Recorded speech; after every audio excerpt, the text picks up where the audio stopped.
Hello and welcome to the Cheap and Easy Cooking Show. What's up, my peeps? If you like my content, please share and subscribe. Make sure to hit that bell notification so you don't miss a single episode.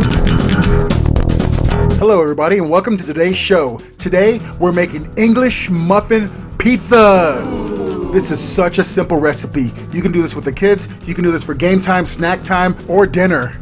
I'm using a tablespoon for that pizza sauce.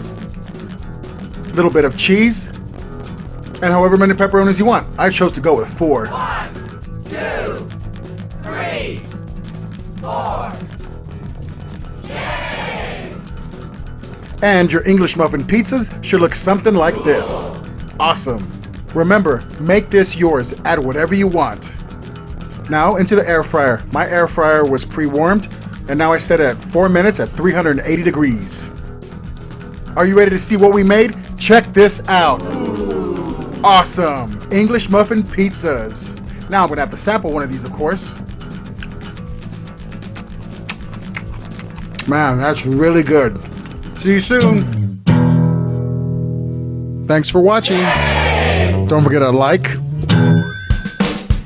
and subscribe.